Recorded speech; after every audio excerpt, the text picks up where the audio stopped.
Faly miarabantsika rehetra izay mpanaraka ny fizarana ataoko eto amin'ny pejy maso fahatelo. Androany dia hanao fanehoana kely zavatra anankiray aminareo satria be dia be no maneho hevitra hoe sao dia lasa teoria be fotsiny ilay tontolo ara-panasy ny fifehezana ny herin'ny tontolo tsy hita maso. Fa inona ny zavatra mety hoe afaka aseho mivantana ahafahana mamantatra sy ahafahana manapirofo tokoa fa tena misy ane zany hery tsy hita maso zany. Voalohany indrindra misy an'ireto collier reto za moa nanao an'ireto publication reto zany tompony ny publication iny ka maro be no mipublie an'izy iny mahakasika an'ity mohara kely izay atao hoe tsy matao masomena ty. Tsy matao masomena nataoko anaran'ilay izy satria tena izay mihitsy tena fiaro complet izy ity. Ka aneo androany hoe manahoana ny herin'izany hoe fiaro complet zany hoe ampiasan'ny herin'ny tsy hita maso tsika zany ka ny singaniko manokana ny resaka hoe tsy laimby zany hoe tsy ho laitra ny vy ianao zany rehefa mampiasa an'ilay izy. Mazava ho azy moa ty zavatra ity fa nozonina ty zavatra ity mba ho ampiasaina amin'ny zavatra tsara zany hoe fiaro vatana fa tsy entina manao ratsy. Voalohany indrindra amin'izany reto ilay izy reto raha manana an'ireto ianao zany dia afaka mavita zavatra manao ahoana ohatra. Nosafidiako manokana ho kelikely resaka lame moa zany no nosafidiako. Lame vaovao reto lame hoe vao nividiana tany amin'ny mpivarotra mihitsy reto zavatra reto. Ka zao ovahantsika ilay izy ovahantsika ilay izy tena hoe lame vaovao ataoko miadana mihitsy sao manko dia misy hoe mahita tenenina manko dia trucage io hoe zao io hoe ny mpanakihana mahita zavatra tenenina amin'ny zavatra ataonao foana zany. Ka izay mihitsy ny antony anaovako an'ity vidéo ity hoe manao ahoana zany herin'ny tontolo tsy hita maso zany rehefa miasa mivantana ety amin'ny tontolo hita maso. Ka zao ilay izy ohatran'iny zany izy maranitra tsara ny lamba maranitra tsara izy io afaka hoe io hita masontsika tsara masontsika tsara.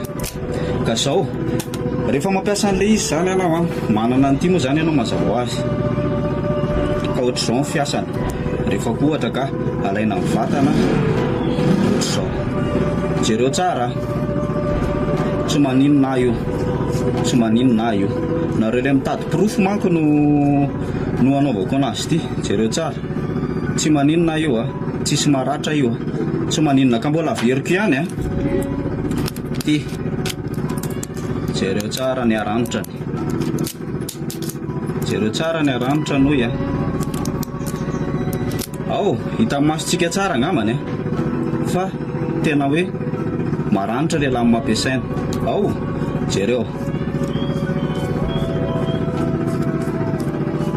zay no mahakasika anazy ity resaka hoe tsy laimby manokana masehoko anareo. Ka zao no tiako tenenina ny fifehezana ny tontolo tsy hita maso dia ny olon-drehetra dia efa afaka manana an'ilay atao hoe hery anaty ka afaka mifehy zavatra be dia be. Tsy tembetsaka tsy hanazavazavatra be dia be fa ny mpitankasina indrindra ny olona manana fahendrena no afaka tena mitahiry sy mampiasa an'izany herin'ny tontolo tsy hita maso zany. Tsy teny zavatra be dia be fa teteny fotsiny hoe ianao no herin'ny fiovanao.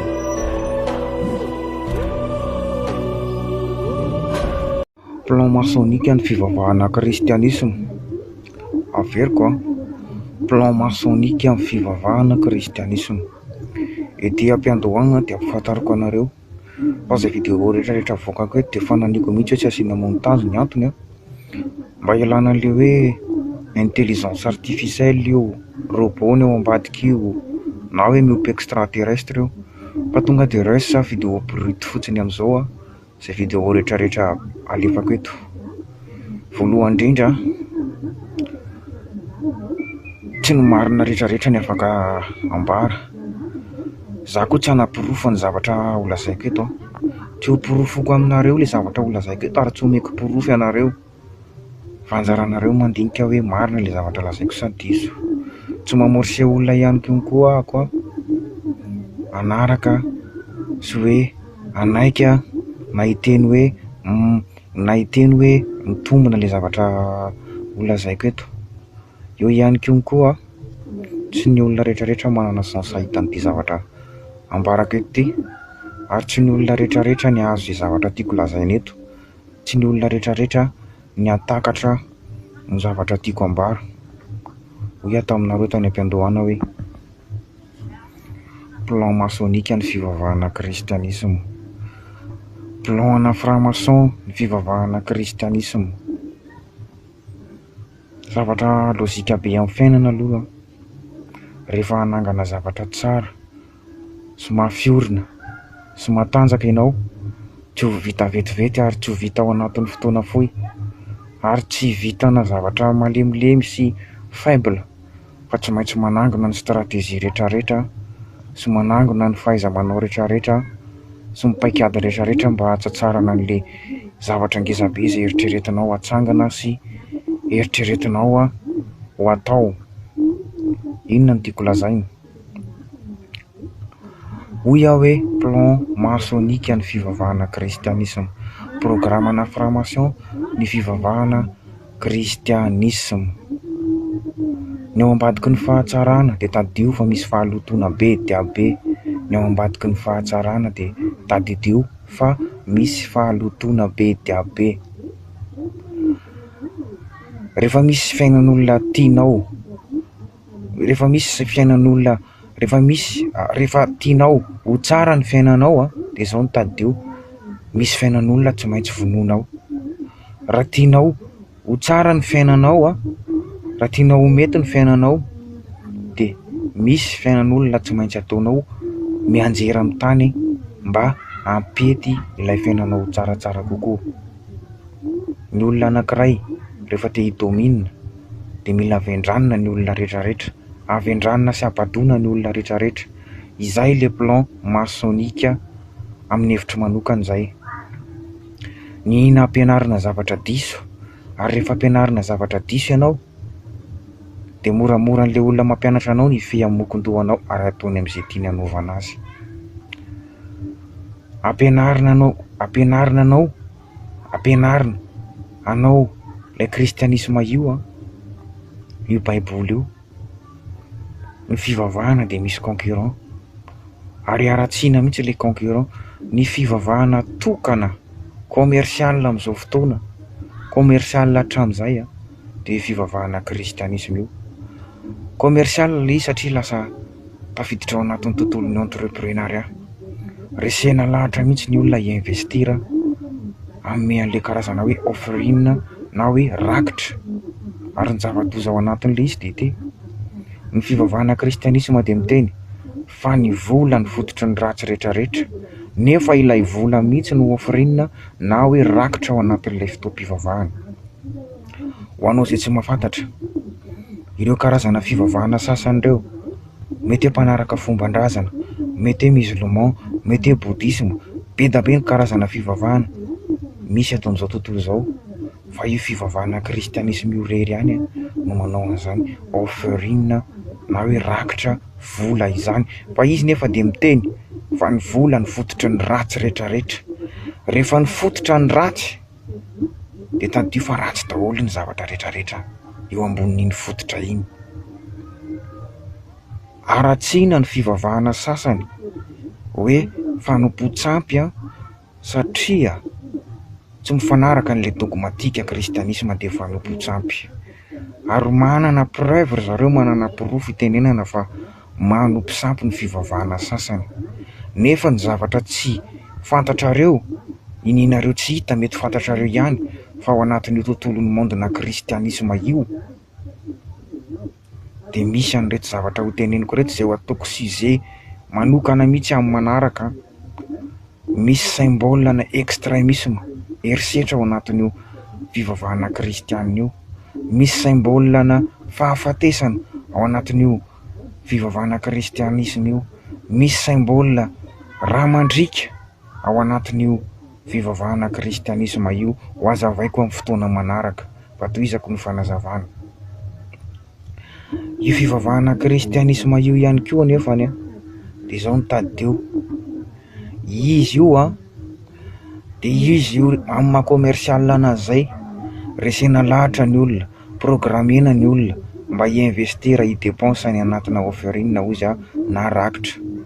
Ho an'ny fiangonana secte dia matetika ny toritena ilay hoe évangélisation de mandresy lahatra ny olona amin'ny rakitra, amin'ny fahafolokarena mihitsy aza satria efa zay mihitsy le programmation maçonnique. Ho an'ny olona secte zay, ho an'ny fivavahana secte, fa ho an'ny fivavahana tsy secte moa fa fiangonana zokiny hoy ny sasany de efa mandeha automatika, tsy mila baikona mivavaka ao fa juste amin'ny teny fotsiny mpitarika na le leader hoe rakitra 5 tsika androany, rakitra 4 tsika androany, de mandeha ho azy le izy. Le fomba fiantso anazy fotsiny misy différence kely fa le fomba mampanao mitovy ihany. Mbola olazaiko amin'ny manaraka ihany koa hoe inona marina moa ny tena ao ambadiky liturgie io, inona marina ny ao ambadiky liturgie ataon'ny fiangonana io, inona marina ny ao ambadiky fietsiketsehana ataon'ny fiangonana io, fa hatramina resaka code vestimentaire, hatramina resaka salutation anatin'io fiangonana io, ny fomba fiarabana de misy antony sy misy dikany avokoa, indrindrandrindra fa ny karazana tsodrano zay atao anatin'io. Fa averiko mety tsy ampy ny fotoana satria efa 7 minutes mahery zay vidéo zay plan maçonnique ho an'ny fivavahana kristianisme. Tsy ny olona rehetrarehetra mahatakatra ny zavatra tiako tenenina sy ny tiako lazaina. Teto amin'ity firenena ty olona ohatry ny ahoana moa no nametraka an'izany fivavahana kristianisme zany? Ny ankabetsahan'ireo pays colonisateur de presque kristianisme daholy. Ary tadidio fa nandripandripaka ny razambe antsika teto ry zareo tamin'ny 1947, nefa mbola mifanohatra ihany le zavatra misy. Ny zavatra lazaindry zareo te hoe aza mamono olona, aza mijangajanga, aza mitsiriritra vadin'olona. Fa novonono ny razambe anao tamin'ny 1947. Nikinikeny teto ny razambe anao vehivavy teto tamin'izany. Angalatra ny vadin'olona nandehanany teto.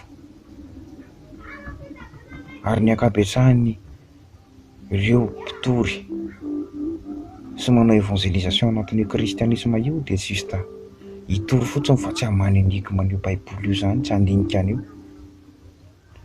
Tantara voasoratra ao anatin'io raha hoe aza mangala badin'olona fa ao misy tantarana mpanjaka sady ny vonono le miaramila ny nangalary ny vadin'le miaramilany, nefa io mpanjaka io ny tena tian'Andriamanitra. Mahaiza mandinika, mahaiza mamakafaka. Apetrao izay zavatra tianao anontaniana hoe inona le zavatra le tianao fantatra misimisy kokoa.